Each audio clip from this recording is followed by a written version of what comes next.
राजस्थान के मुख्यमंत्री जी आए हैं। भारत माता की जयकार, जोर से होना चाहिए। भारत माता की जय, भारत माता की जय। आज केकड़ी में राइजिंग राजस्थान के इस कार्यक्रम में मंच सिंह हमारे मुख्य अतिथि राजस्थान सरकार के मुख्यमंत्री जो कि जयपुर की राजकुमारी है, लेकिन आपने राजमहल से निकल के एक बार 13 से 18 में सवाई माधोपुर की जनता की सेवा की और 5 साल तक इतनी नौकरी हुई कि जब आपका मन नहीं था माधोपुर से चुनाव लड़ने का तो माधोपुर कस्बा 3 दिन तक बंद रहा और फिर भारतीय जनता पार्टी के शीर्ष नेतृत्व ने आपको राजसमंद भेजा। राजसमंद में जितने अकेले काम पड़े थे, जो बिहार से लेकर उदयपुर तक आंदोलन तक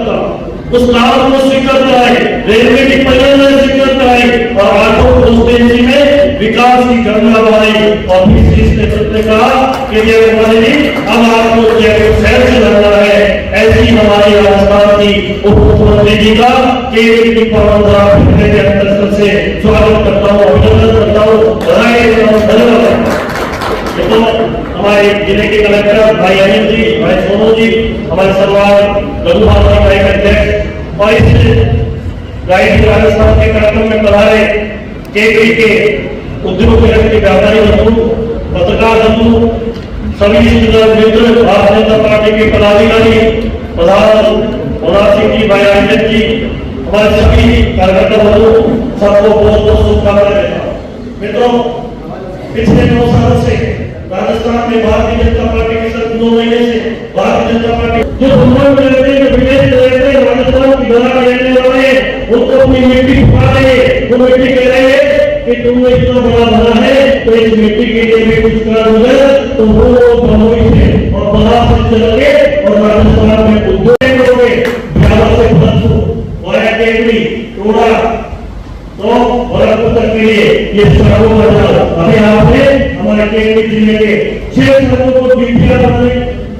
एमडीआर घोषित किया है। एमडीआर का मतलब आप समझते हैं कि निश्चित मेजर डिस्ट्रिक्ट को जिसमें 20 करोड़ के विकास का साधन मिलो, बुद्धि से विकास में पिछले 5 साल में लीगों के लिए 1 इंच जमीन राजस्थान की सरकार ने आगे जिस दिन मैंने लोग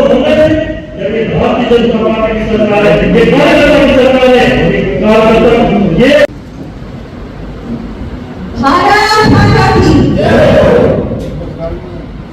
आज राइजिंग राजस्थान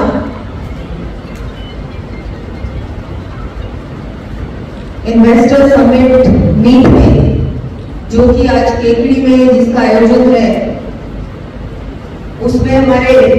बहुत ही और आपके भी बहुत ही मेहनती जनसेवक हमारे यहाँ से विधायक शत्रुघ्न जी गौतम जी, मैं आपका धन्यवाद देती हूँ कि आपने इतना ऊर्जावान भाषण दिया और सारी उपलब्धियां हमारी सरकार की आपने जनता के बीच रखने का भी कार्य किया, जो बहुत आवश्यक है क्योंकि इतने सारे काम हुए हैं पहले ही वर्ष में। अगर आप लोगों तक उनकी जानकारी नहीं पहुंचेगी तो जानकारी नहीं मिलेगी तो आपको पता ही नहीं है कि सरकार क्या है। तो आपने बहुत अच्छी तरीके से और बहुत ही विस्तार में सारी बातें रखी, उसका मैं आपको धन्यवाद देती हूँ। हमारी यहाँ से कलेक्टर साहिबा श्रीमती श्वेता चौहान जी, श्री अनिल मित्तल जी, अध्यक्ष लघु उद्योग भारती, श्री प्रहलाद पारिक जी, यहाँ उपस्थित सभी उद्योगपति,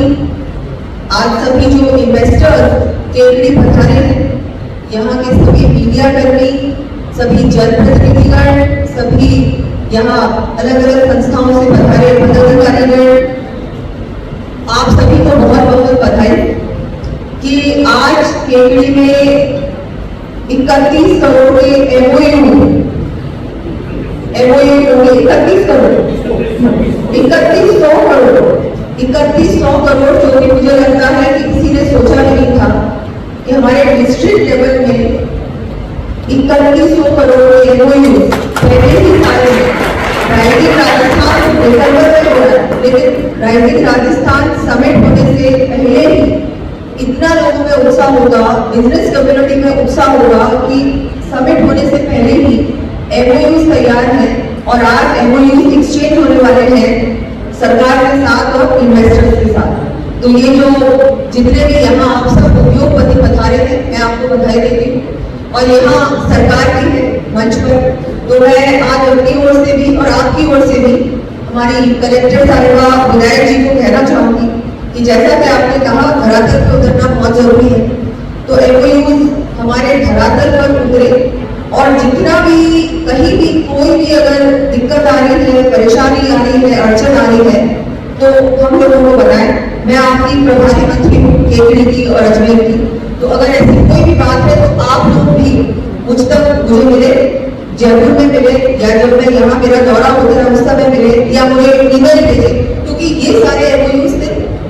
कागजी कार्रवाई नहीं इसलिए नहीं कर रही है सरकार के लिए, बस दिखना अच्छा चाहिए कि हम ये काम कर रहे हैं, इतना बड़ा काम कर रहे हैं। अभी एमएलए साहब ने कहा कि पहले ही साल में किसी सरकार ने इतना बड़ा इन्वेस्टर मीट नहीं किया और वो हमारे प्रहलाद शर्मा साहब सीएम साहब ने क्यों किया? इसलिए किया कि वो चाहते हैं कि ये सारा काम जमीन पर नजर आए, रोजगार मिले।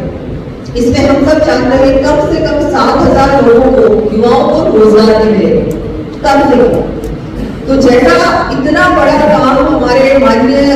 सीएम साहब कर रहे हैं, लेकिन काम धरातल पर दिखे उसके लिए समय की आवश्यकता है और समय हमें 4 साल मिलने वाले हैं ताकि ये सारे एमओयूज सिर्फ एमओयूज ही नहीं रह जाए, ये एमओयूज सचमुच में धरातल पर उतरे, इंडस्ट्री आए, इन्वेस्टमेंट आए, हमारी व्यवस्था अच्छी बने, मजबूत बने। और राजस्थान जो कि बजट में मैंने भी कहा है कि कम से कम 350 बिलियन डॉलर इकोनॉमी बनाने का जो हमारा सपना है 5 सालों में, वो सपना भी साकार है। आज सभी इन्वेस्टर्स को मैं कहना चाहूंगी कि ये जो सरकार है ये आपकी सरकार है। हम सब चाहते हैं कि हमारा राजस्थान भी और प्रदेशों की तरह,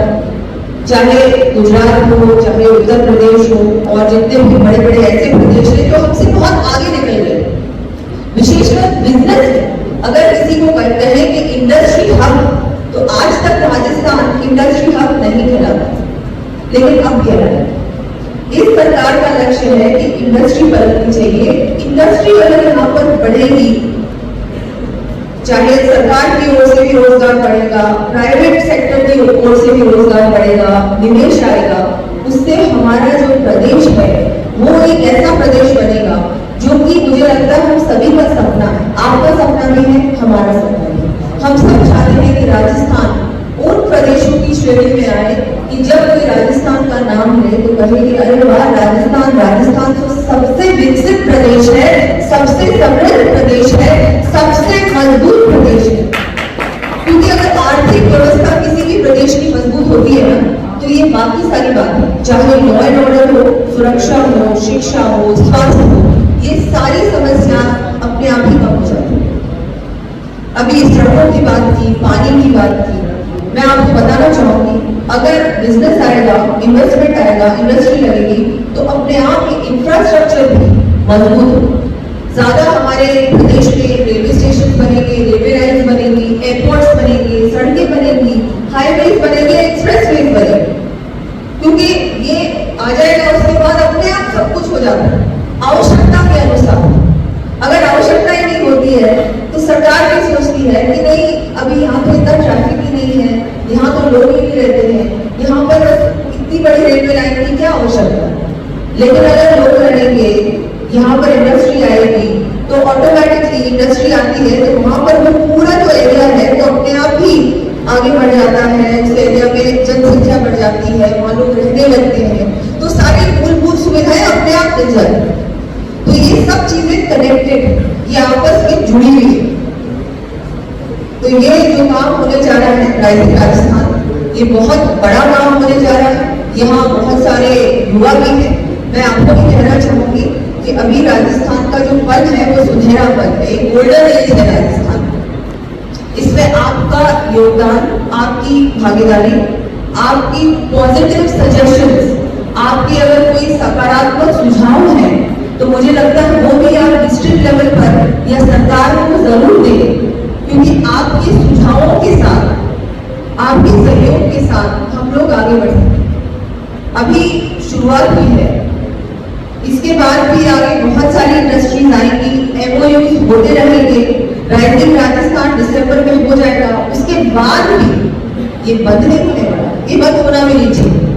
ये जारी रहना चाहिए। कोई भी अगर आपका इंडस्ट्री लगाना चाहता है, रोजगार प्रोवाइड करना चाहता है, तो उसको उसके लिए दरवाजे खुले होने चाहिए सरकार के, और उसके लिए कुछ भी हो, ईज और डूइंग बिजनेस जिसको कहते हैं, एक ऐसा वातावरण तैयार करना ताकि जो भी इन्वेस्टर आए, बिजनेसमैन आए, उनके लिए हम ऐसा माहौल बनाए कि नहीं आप आए और आपको जो भी सुविधाओं की जरूरत हो, कहीं भी कोई फैसिलिटेशन की जरूरत है, वो हम लोग करेंगे। इस बार आपने देखा होगा बजट में हमारे माननीय मुख्यमंत्री जी ने ये कहा है कि अगले 4 सालों में भी हम पूरा रोजगार देंगे, कम से कम सरकार की ओर से भी 4 लाख रोजगार और प्राइवेट सेक्टर से भी हम लोग कोशिश करेंगे कि कम से कम 6 लाख रोजगार मिले, ताकि कम से कम राजस्थान में 10 लाख जॉब अपॉर्चुनिटीज रेडी हो जाए और 10 लाख युवाओं को रोजगार मिले। आपने देखा होगा बहुत सारे हमारे खाली भर्ती, बहुत सारे भर्तियां थी, खाली पद थे जो कि इस सरकार ने भरना शुरू कर दिया। गवर्नमेंट सेक्टर में भी बहुत सारी वैकेंसीज थी जो हमारी सरकार अब बहुत समय से, जब मुख्यमंत्री जी ने कारोबार संभाला है तब से लेके अभी तक बहुत अच्छी तरह से जितने भी हमारी भर्तियां थी उनको भी भरना शुरू की। नहीं तो जहाँ जाओ वहाँ सब कुछ खाली था, चाहे हॉस्पिटल्स थे, अपने स्कूल्स थे, कॉलेजेस थे, हम सब जानते हैं 5 साल में जो हमने भुगता है, ना डॉक्टर्स थे, ना टीचर्स थे, कुछ भी नहीं।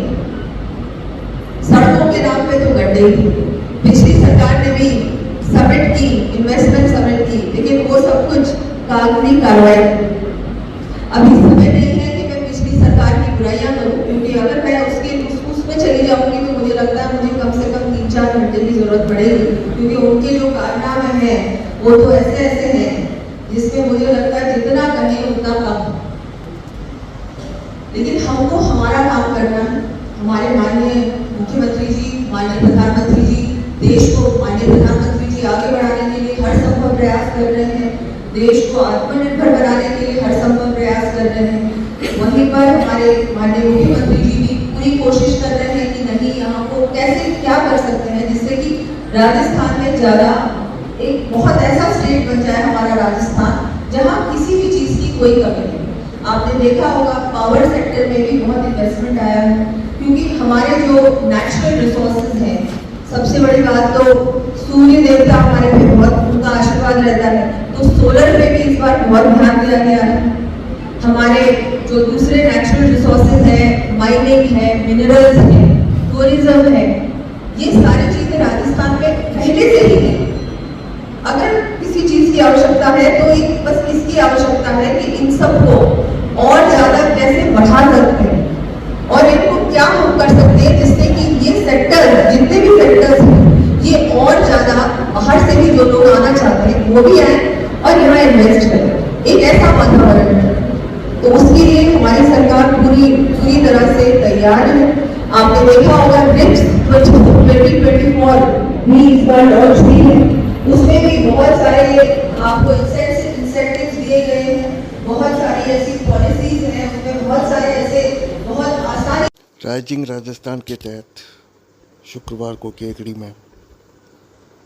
इन्वेस्टर्स मीट का आयोजन किया गया, जिसमें 3100 करोड़ रुपए से ज़्यादा के एमओयू का आदान प्रदान किया गया। इनमें से 1000 करोड़ के एमओयू केवल शिक्षा के क्षेत्र से और महिला विकास से संबंधित रहे, जिनमें श्री मिस्ट्रीलाल दुबे अकेडमी एवं त्रिवेणी महिला विकास समिति सम्मिलित है।